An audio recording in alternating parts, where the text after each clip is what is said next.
سلام دوستان عزیز. میخوام ترشی بادمجون شکمپر درست کنیم. اول بادمجونا رو سراشو میزنیم، بعد شکمشو باز میکنیم این مدل. بعد این کارا رو تکرار میکنیم. میتونیم بادمجون بزرگ هم برداریم، دوباره همون کار رو انجام میدیم. به خاطر این کلاهک بادمجون رو میذاریم، به خاطر اینکه چون میخوایم تو سرکه بجوشونیم باز نشه، چون شکمش رو واز میکنیم. این کلاهک بادمجون نمیذاره بادمجون باز بشه که از هم جداشن. اینا رو دونه دونه کلاهک ها رو ما ور میداریم. میتونین بادمجونتون هم توپل باشه، میتونین باریک انجام بدین، فرقی نمیکنه، بستگی به سلیقه خودتون داره. اینا رو دونه دونه من کلاهک ها رو سراشو بریدم، دنبشو برداشتم، شکمشون هم باز کردم. کارمون رو ادامه میدیم.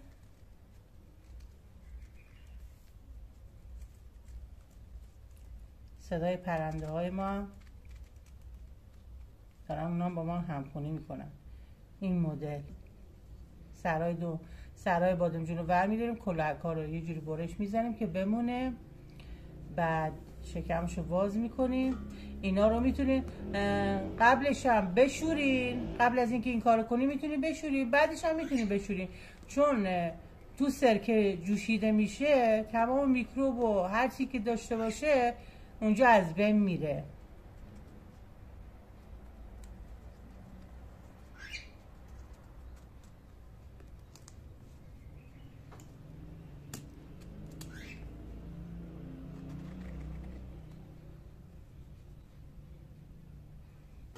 بستگی به سلیقه خودتون داره که بادمجون میخواین بزرگ باشه، کوچیک باشه، باریک باشه، فرقی نمیکنه. بعضی بادمجون ها میبینی این مدلی هستن، یا مثلا یه خورده سفت سخت هستن. اینا تو سرکه بره جوشیده شه نرم میشه. بعد توجه داشته باشین که اینا تو ظرف، اینا رو شستیم میذاریم تو ظرف، بعد روش سرکه میریزیم، میذاریم رو حرارت، درشو میذاریم. حداقل باید حواستون باشه دیگه، نباید زیاد بجوشه، که زیاد بجوشه له میشه، چون این بادمجونش هم خیلی تازه هستش. زیاد نمیذاریم بجوشه. بعد با چنگال امتحان میکنیم، میزنیم تو شکم بادمجون، چنگال فرو رفت یعنی اون بادمجون دیگه در اون حد دیگه رسیده، پخته شده.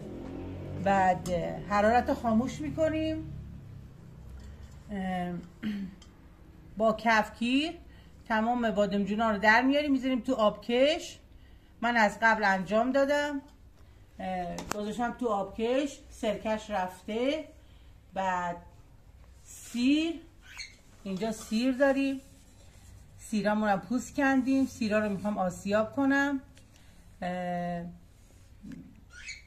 بعد یه خورده نمک به میزان لازم، نعنا، بستگی داره به ذائقه خودتون، نعنا بزنین یا سبزی‌های عطری بزنین توش، شامل جعفری، مرزه، ترخون، اونا رو میتونیم اضافه کنیم بهشون. سلیقه‌ایه، هر کی یه جوری دوست داره. من میخوام سیر، نمک و سرکه، سیر و نمک و سرکه بزنم. بعد طرز قرار دادن تو ظرفم براتون میذارم، بریم که انجامش بدیم.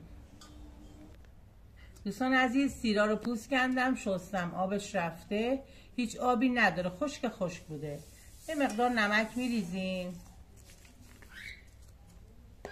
حالا تو هر چیزی میتونید شما سیرا رو آسیابش کنین. ما اینا رو آسیاب میکنیم.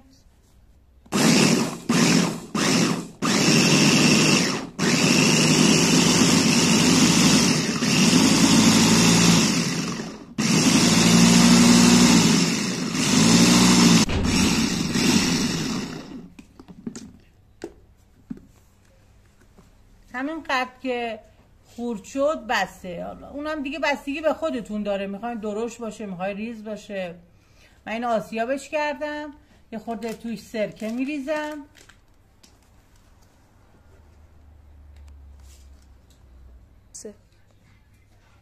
یه مقدار سرکه میریزیم توش.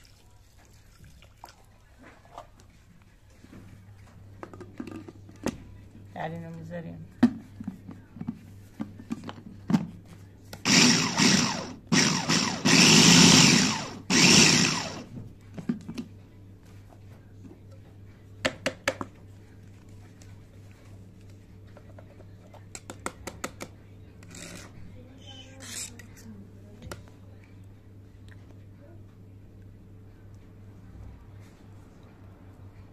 خانمای عزیز، بادمجونایی که دمشو ورداشتیم، کلکشو گذاشتیم، شکم بادمجونو باز گذاشتیم که الان میخوام بذاریمش تو قابلمه برای جوشیدن. بذاریمش تو قابلمه، بادمجونا رو میچینیم. من برای شما نمونه کار میذارم، ولی من کارم از قبل انجام دادم. سیرا رو پوره کردم تو دستگاه. شما خانم توجه داشته باشین که سرکه رو میریزیم.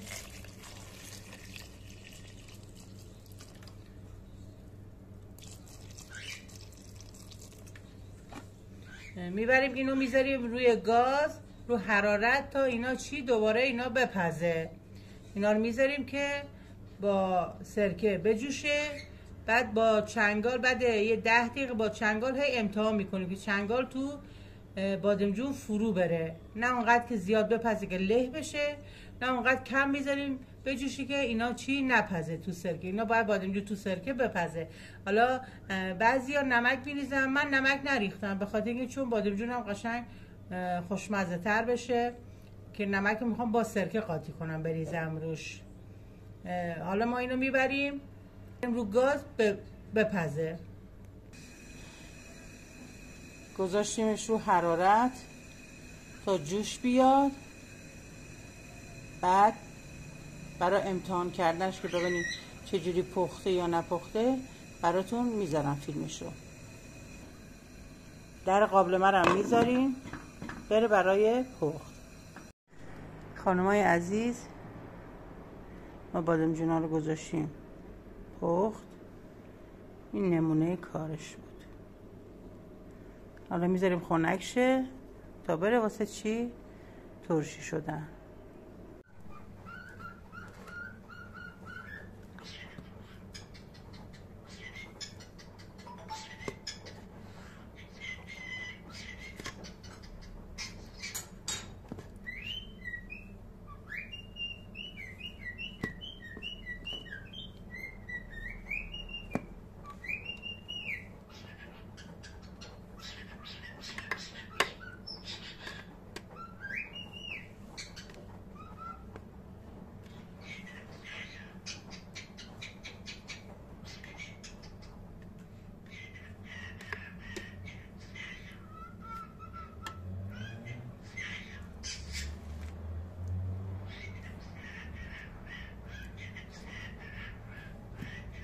بادمجونا رو که گذاشتیم خنک شده.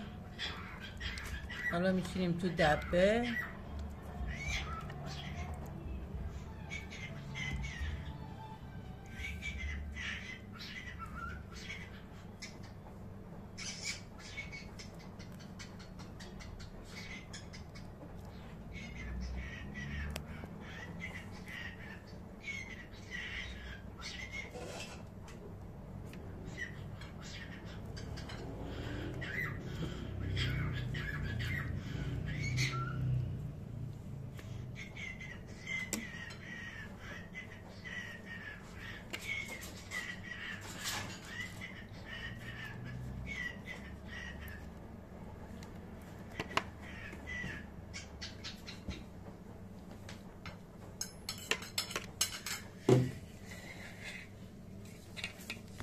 سیره‌ای که قبلا پوره کردیم و یه خورده میریزیم رو بادمجونا.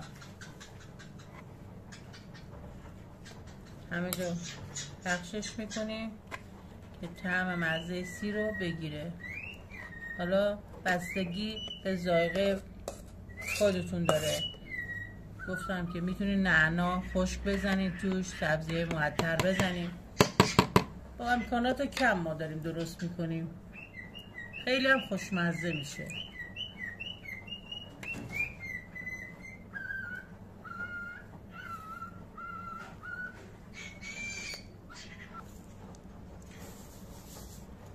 بادمجونا رو چیدیم، لایه به لایه سیرم گذاشتیم، یه مقدار نمک هم میریزیم.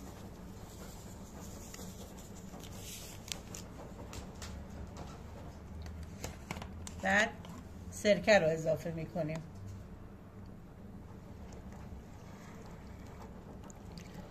عزیزان این از 3 تا یه هفته 4 روز الا 7 روز اینا بمونه قابل خوردن. البته الان هم میشه خورد، چون طعم سیر باید بگیره، باید حداقل 4-5 روز بمونه.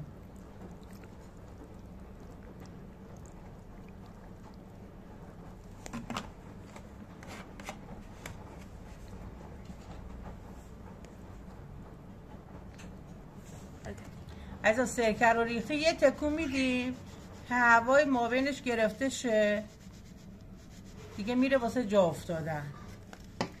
هر از گاهی نگاه میکنی اگه سرکهش رفته باشه پایین تر یه خورده سرکه میریزیم که روش کپک نزنه.